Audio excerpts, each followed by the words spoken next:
Seven, six, five, four, three, two, one. You'll never have the sacred stone. Oh, this you crazy mother. Donc Adrien, de quoi on va pas parler aujourd'hui ? Eh bien alors, parmi tout ce qu'on pourrait faire, on ne va pas parler de Christian Jacob, président de LR, qui hésite toujours beaucoup sur la manière à employer pour désigner le candidat LR à la présidentielle.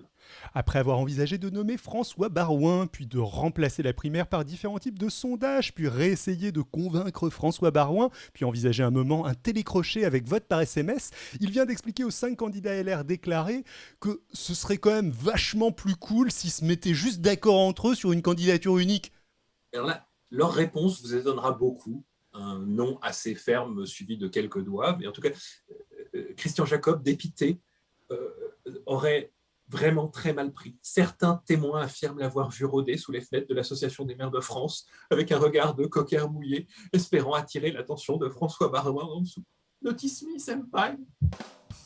On va pas non plus parler de l'Union européenne qui vient de réagir à la dérive, à la dernière dérive réactionnaire de Viktor Orban en menaçant de lui. Ouais, il y en a tellement de lui. En plus, il y en a. J'en cite une là, mais il y en a d'autres en parallèle. Oui. Donc, en menaçant de lui sucrer ses 7,2 milliards d'euros d'aide s'il retire pas sa nouvelle loi assimilant l'homosexualité à de la pédophilie. On va pas en parler, mais on croise vachement fort les doigts pour que le récent regain de popularité de l'opposition hongroise se traduise enfin dans les urnes. On va pas parler non plus de Maïs Saïd, le président tunisien ultra-conservateur qui vient de limoger son chef de gouvernement et de s'attribuer les pleins pouvoirs. Oh bon, attends, et quand tu fais l'un, si tu fais pas l'autre, t'as l'air un peu débile à la réunion des dictateurs, hein, je suis désolé.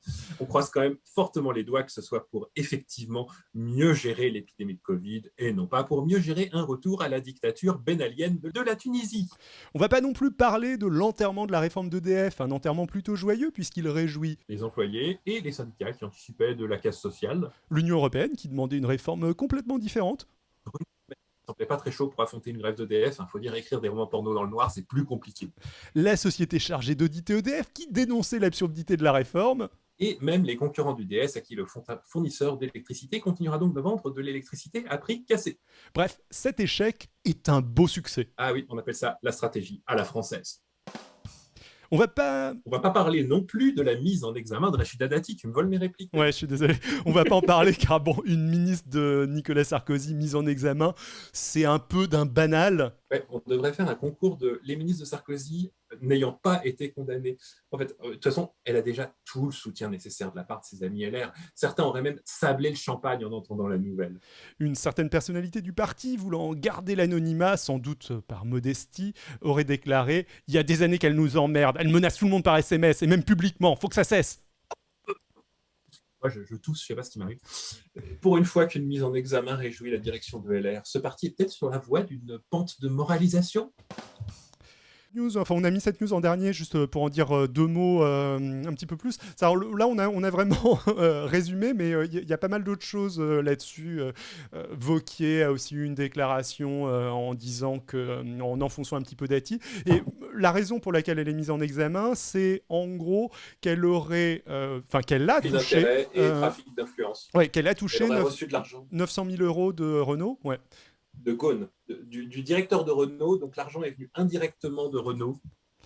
Et surtout, elle l'a touché en tant qu'avocate à un moment donné où elle exerçait un mandat de député européen et où donc il y avait des règles qui encadraient ce genre de choses, justement pour éviter les conflits d'intérêts, le lobbying, ce genre de choses, qu'elle n'a pas respecté, bien sûr. Je crois que Camdoc nous demande s'il y a des ministres de Sarkozy qui n'ont pas été mis en examen. Oui, Xavier Bertrand, Valérie Pécresse, tous ceux qui ont survécu pour être candidat à la primaire LR de cette année. C'est vrai. Et au passage, bon, Rachida Dati, c'est pas quelqu'un de très sympathique, mais c'est quand même assez notable la haine qu'elle génère à droite. Parce que, je veux dire, Rachida Dati, en vrai, quand elle était ministre, c'était un peu une ministre gaffeuse, mais pas au point de Morano.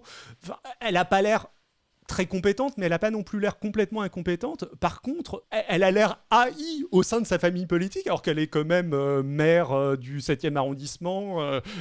Première opposante à Anne Hidalgo, etc. Elle a mené une bonne campagne ouais, à Paris. Ouais, ça pourrait être quelqu'un qui pèse à LR et pas du tout. Après, bon, perso, je vais pas m'en plaindre, hein, mais... Non, mais c'est parce que c'est une femme arabe. On va pas chercher très très loin. Hein. C'est possible. C'est possible. Disons les mots tels qu'ils sont. Hein. LR, il le pense très fort.